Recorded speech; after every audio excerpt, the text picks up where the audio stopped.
하나님 말씀 증거하겠습니다. 하나님 말씀은 마태복음 28장 1절 10절 말씀까지 오늘 말씀 제목은 부활의 증거와 현대적인 의미라는 제목으로 함께 오늘 나누고자 합니다.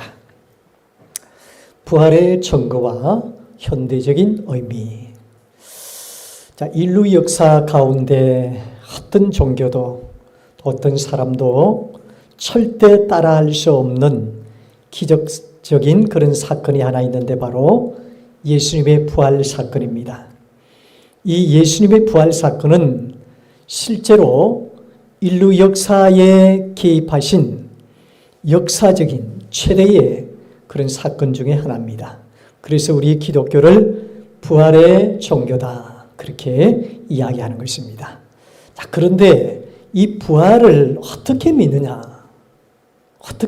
이게 중요합니다. 이 역사적인 증거가 과학적으로 또 인간의 이성적인 지식적으로는 절대 이해할 수 없는 그런 사건이 부활 사건이에요. 그렇죠? 우리 과학적으로 증거가 될 수 없고 또 우리 인간적인 그런 지식적인 이성적인 그런 마음으로는 절대 이해할 수 없는 사건이 바로 부활 사건입니다.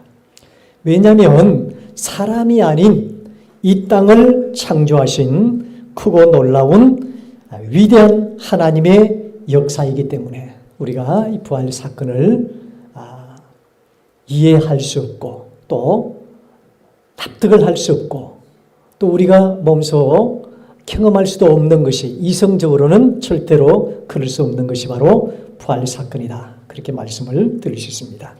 자, 이 놀라운 사건은 성경 전체를 보면 사람으로서는 절대 흉내낼 수 없고 따라할 수 없는 그런 사건이에요. 그래서 불가능한 그런 사건입니다.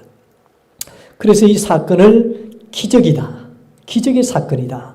그렇게 이야기하는 것입니다. 자, 이 기적을 보여주시려고 체험케 하시는 분은 바로 오직 예수님 한 분뿐이십니다. 자, 그러므로 우리는 과학적으로 이성적으로 도저히 믿지를 못하고 알지도 모르는 그 사건을 어떻게 그러면 우리가 이해할 수가 있고 믿을 수가 있고 할 수가 있는가? 이것은 반드시 우리 하나님의 역사 속에서 이루어진 사건들은 성령님께서 개입해 주셔야 되는 문제다. 그렇게 말씀드릴 수 있어요. 이 세상에서 일어나는 모든 사건들은 이성적으로 과학적으로 우리가 판단할 수 있어요. 그런데 우리 하나님 안에서 일어나는 하나님의 역사적인 사건은 우리 이성으로 지식적으로는 절대 이해할 수 없고 믿을 수 없어요. 그래서 반드시 성령님이 개입하시고 성령님이 함께 하셔야 가능하다. 이게 전제 조건이 되어 있습니다. 자, 그 신비한 하나님의 섭리를 우리가 어떻게 깨닫고 알겠는가? 성령님을 사모하여서 그분의 영의 이끌림을 받을 때 그 신비한 비밀을 깨닫고 할 수가 있는 것입니다. 그래서 우리가 부활 사건뿐만 아니라 홍해 사건도 마찬가지고 우리의 성경에 나오는 모든 하나님의 섭리와 사건들은 또 하나님의 섭리는 하나님의 뜻은 절대 우리 인간적인 그런 마음, 인간적인 생각 또 인간적인 그런 지식적으로는 이해할 수 없는 거예요. 그래서 성경에 나오는 모든 것은 전부 하나님의 영, 성령을 사모하여 그분의 영을 사모함으로 인해서 그 신비한 비밀을 깨달을 수가 있다. 그렇게 말씀을 드릴 수 있습니다. 한번 우리 찾아볼까요? 고린도전서 2장 봅시다. 고린도전서 2장. 성경적인 근거가 나와야 되니까 고린도전서 2장 10절부터 13절까지 10절로 13절까지 2장 10절로 13절 시작. 오직 하나님이 성령으로 이것을 우리에게 보이셨으니 성령은 모든 것 곧 하나님의 깊은 것까지도 통달하시느니라. 사람의 일을 사람의 속에 있는 영 외에 누가 알리요? 이와 같이 하나님의 일도 하나님의 영 외에는 아무도 알지 못하느니라.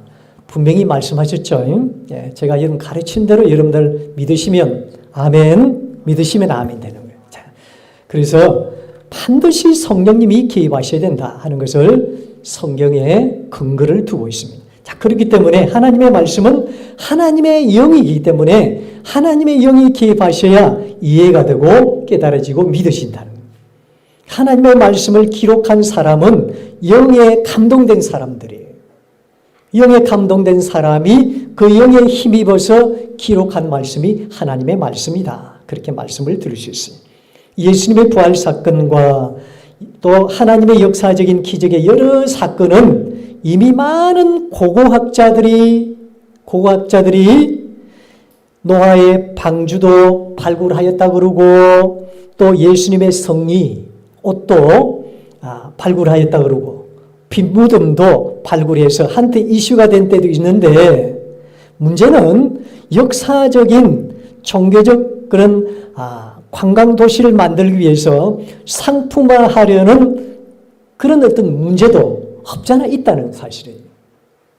그래서 죄송하지만 수천 년 전에 일어났던 사건 중에 하나인데 지금 우리가 남아서 보존된 것도 있지만 유적지는 있지만 뭐 옷이라든지 또 노아 방주라든지 물론 그것도 남아 있을 수도 있지만 거의가 다 소실되었거나 또 흔적이 없는 부분도 있다는 사실인 거예요.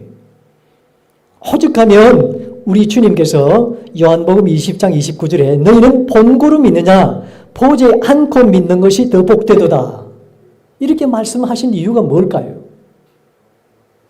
하나님의 모든 역사적인 사건은 성령으로 이해하고 성령으로 우리는 인도함을 받아야 가능한 것이지 뭘 보여줘가지고 되는 것은 이 세상에서 있는 사건이라는 거예요. 물론 우리 예수님께서 이 땅에 오신 거 맞아요. 또 2000년 전에 이스라엘 중동 지역에서부터 시작된 거 맞습니다. 그런데 2000년 전에 있었던 사건을 우리가 고고학적으로 아무리 발굴했다고 해서 그 노아 방주가 지금 있고 뭐 예수님의 성의가 있고 그것을 보고 믿는다는 것은 바른 믿음이 아니라는 것입니다. 단지 그냥 추정해서 그 자리를 그냥 기념교회를 세우고 그렇게 하는 건데 그 자리가 고고학자들에 의하면 그 지리적인 그 자리는 맞는 것도 있지만 그렇지 않은 것도 많이 있어요. 실은 그렇습니다. 우리 예수님께서 물론 뭐 이렇게 추석을 달아가지고 내가 있었던 자리가 뭐 평방구 키로고 어디고 하고 그렇게 말씀하시지 않았거든요. 그 예정하고 추정했을 뿐이지 꼭 그런 것은 아닙니다. 예수 탄생교회라든지 부활교회라든지 꼭 그 자리는 아니다 하는 것을 알 수 있는 거예요. 근데 분명한 사실은 확실한 증거는 고고학자들마다 뜻을 달리한다는 사실이에요. 다 똑같이 이렇게 있는 것은 아닙니다. 달리한다는 사실이에요. 우리는 다만 성령님이 개입하여 달라고 성령님이 말씀하신 대로 인도함을 받아서 나아갈 때 그분의 말씀이 정확한 거예요. 그게 정확한 거예요. 자, 그래서 목사님들도 설교 준비할 때 반드시 기도해서 성령님이 깨닫고 또 알게 해달라고 먼저 기도를 하는 이유가 거기 있는 것입니다. 하나님 말씀은 우리 지식적으로, 인위적으로, 이성적으로 절대 이해가 안 됩니다. 그래서 성령님이 개입해 달라고 우리가 먼저 주님 앞에 나와서 기도하고 그러면서 우리가 하나님 앞에 나아갈 때 그 신앙적인 자세를 가지고 있는 자들에게 하나님의 섭리, 하나님의 뜻을 깨닫게 하시는 것입니다. 자, 그러면 하나님의 영이 내 안에 들어와서 개입하시려면 반드시 우리의 신앙적인 자세가 필요해요. 그 깨달아지려면. 그렇게 우리가 하나님의 섭리와 하나님의 계획, 하나님의 거룩한 뜻을 또 우리가 이해를 하려면 하나님의 영이 내 안에 들어와야 되는데 하나님의 영이 내 안에 들어와서 개입하시려면 반드시 우리의 신앙적인 자세가 필요해요. 자, 우리 요한계시록 3장 20절 한번 보겠습니다. 요한계시록 3장 20절. 오늘 시간이 좀 가더라도 말씀을 확실하게 배우고 깨달았으면 좋겠습니다. 3장 20절 시작. 볼지어다 내가 문 밖에 서서 두드리노니 누구든지 내 음성을 듣고 문을 열면 내가 그에게로 들어가 그와 더불어 먹고 그는 나와 더불어 먹으리라. 자, 이 말씀은 뭐냐면은 내 안에 영의 문을 열어드리는 것은 누구에게 있습니까? 나에게 있는 거예요. 자, 그래서 문고리가 없습니다. 우리 예수님은 항상 똑똑똑하고 우리를 영접하기를 원하는 마음으로 문 앞에서 항상 기다리고 계셔요. 근데 그 안에서 문을 여는 사람은 바로 누굽니까? 우리라는 거예요. 그분을 영접하려면 우리가 문을 열어드려야 돼요. 다시 말하면 성령님이 내 안에 들어오시도록 개입하시도록 기도해야 된다는 거예요. 이 문을 여는 것입니다. 자, 그분이 영으로 찾아오셔서 우리와 함께하는 영, 그 영이 내 안에서 역사하실 때 그때부터서는 하나님의 말씀이 이해가 되고 깨달아지고 믿으신다는 거예요. 그래서 반드시 우리가 그런 기도가 필요합니다. 여러분 성경 읽을 때 오늘 내가 3동해야지 5동해야지 그게 더 우선이 아니고 더 중요한 것은 이 말씀이 깨달아지도록 성령님이 나와 함께 해달라고 개입해달라고 먼저 기도를 하셔야 됩니다. 그래서 이 성경을 우리가 영독이라고 해요. 영독. 우리가 다독도 중요하고 또 정독도 중요해요. 그래서 기독교적으로는 영독입니다. 영독. 영적으로 우리가 묵상을 하고 읽어야 되는 거예요. 성령이 내 안에 계셔야 또 하나님의 말씀이 이해가 되고 깨달아지는 것입니다. 자, 그러면 우리가 예수님의 이 부활 사건을 이해하고 알아서 믿어져야 되는데 어떻게 우리가 또 알고 믿을 수가 있겠는가? 성령님께서 미리 우리에게 어떻게 해야 되는가 하는 것을 성경에서 우리에게 보여주신 구절이 많이 있어요. 성령님이 알고 믿게 하신 깨달음은 예수님의 그 역사적인 사건의 부활의 증거를 보면 알아요. 그래서 오늘 이것을 말씀을 들러갑니다. 우리가 부활 사건을 어떻게 이해하고 알아서 믿으시는가? 자, 첫 번째는 하나님의 말씀대로 살아나셨다는 증거 때문입니다. 자, 한번 찾아볼까요? 마태복음 16장 21절 보겠습니다. 16장 21절. 가장 중요한 것이죠. 하나님의 영으로 기록되어진 말씀이 믿어져야 됩니다. 가장 중요한 것은 말씀이 믿어져야 돼요. 그래야 부활 신앙을 가질 수 있고 부활 사건을 이해하고 우리가 믿어지는 것입니다. 자, 16장 21절 시작.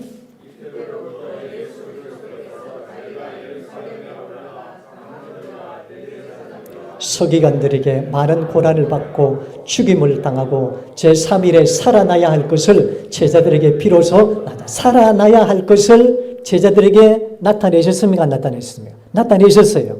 자, 그 나타내신 것이 28장 6절 보겠습니다. 오늘 본문에 나와 있죠. 28장 6절 보겠습니다. 6절 시작. 그가 여기 계시지 않고 그가 말씀하시던 대로 살아나셨느니라. 그가 말씀하시던 대로 이게 중요해요. 하나님의 영의 말씀이 반드시 살아나신다는 사실을 또 살아나셨다는 것을 증거하고 있는 이게 가장 중요해요. 이거 빠져버리면 우리가 이 부활의 소망을 가질 수 없고 예수님 부활하심을 우리가 믿을 수가 없는 거예요. 그러니까 하나님의 영이 개입하셔서 이게 믿어져야 되는 거예요. 하나님의 말씀대로 반드시 살아나셨다는 것을 증거하기 때문에 우리가 예수님의 부활을 믿을 수가 있다. 자, 그들에게 실제로 말씀대로 보여주신 거예요. 자, 그 다음에 두 번째, 부활 사건이 어떻게 믿어집니까? 두 번째는 예수님의 기적의 사건을 통해서 예수님의 부활 사건을 믿게 해주셨습니다. 자, 여러분, 죽은 자들이 기적적으로 사는 사건들, 여러분 이것은 누구만 할 수 있습니까? 우리 예수님만 할 수 있는 거예요. 죽은 자들이 다시금 회생한다. 이 부활 사건을 연계시켜 가지고 보여주시는 거예요. 이걸 보고 너희들이 부활을 믿으라는 거예요. 구약의 여러분들 에스겔 골짜기의 마른뼈 사건도 마찬가지입니다. 그 모든 마른뼈들이 전부 힘줄이 생기고 근육이 생기고 살이 붙어서 전부 생동하는 생물로 일어나는 것은 바로 이 예수님의 기적의 사건이고 부활의 사건을 믿게 하는 하나의 단서가 되는 것입니다. 그 다음에 이제 성전 문지방에서 흘러나오는 생명 살리는 사건들. 그 문지방에서 흘러나오는 물이 온 바다에, 온 땅에 흘러 적셔서 많은 곳에 살게 하셨습니다. 이게 바로 죽은 그곳에 살게 한 이 부활의 사건을 예시하는 것입니다. 그 다음에 이제 예수님은 길이요, 진리요, 생명 되시는 분이시기 때문에 이런 부활도 믿어지게 해 주신 것입니다. 그래서 예수님의 기적의 사건을 통해서 예수님의 부활 사건을 믿게 해 주셨다.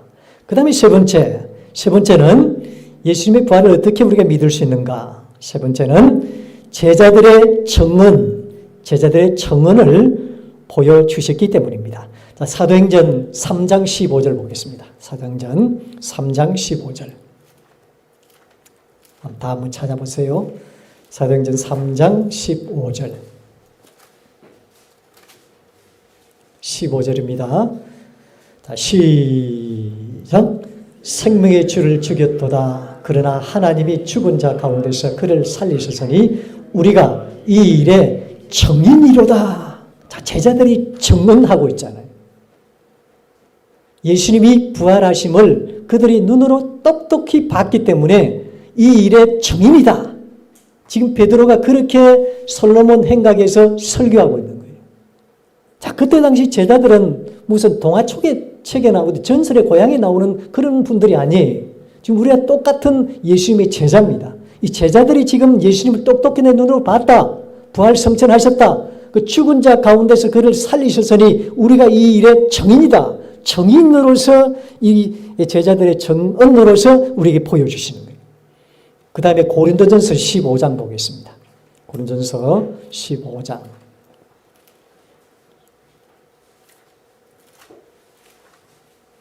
고린도전서 15장 2절부터 8절까지.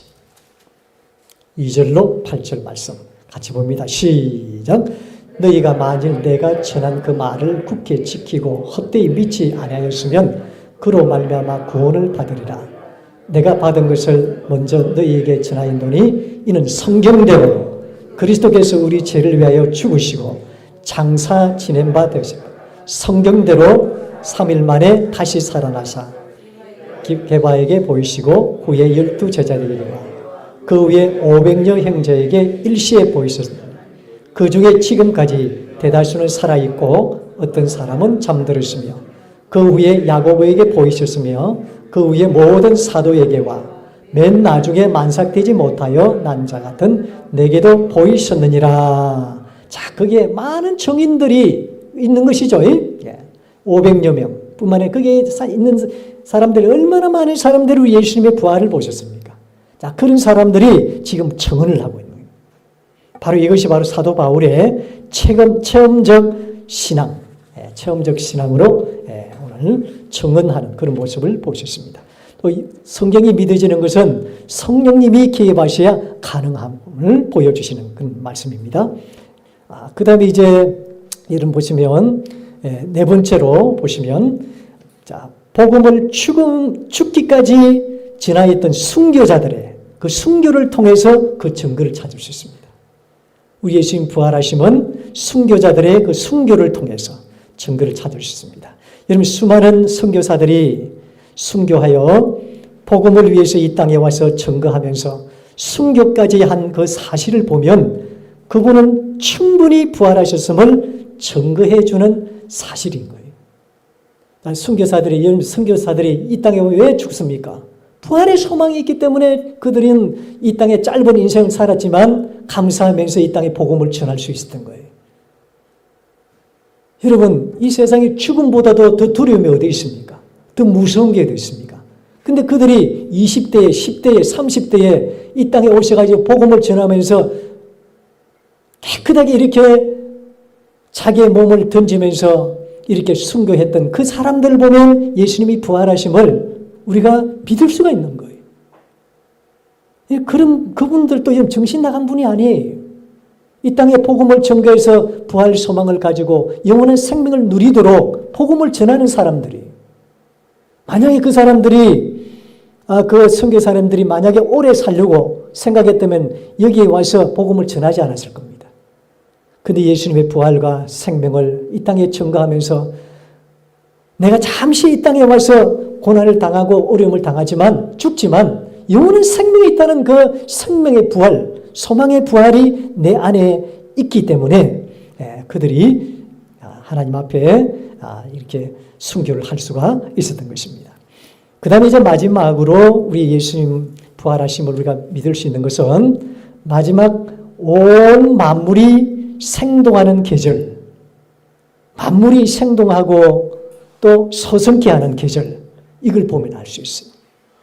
온 우주 만물들의 신비, 여러분 생각해 보셨습니까? 자연의 생명을 통한 신비, 이것을 보면서 여러분 뭘 느껴요? 봄이 되니까 그냥 꽃이 피고 벚꽃 뜨나 벚꽃놀이나 가자 그랬습니까? 저는 항상 이 부활의 계절이에요. 저는 벚꽃놀이는 가지 않지만 한번 이 벚꽃을, 제가 이게 칼럼에도 나와 있습니다만은 벚꽃을 만져보고 감사하다고. 우리 예수님 부활하신 거 맞습니다. 어떻게 여러분 생각해 보세요. 그 겨울 내내 그 앙상한 고목 같은 죽어있던 그 나뭇가지에 어떻게 이렇게 아름다운 꽃잎이 나올까요?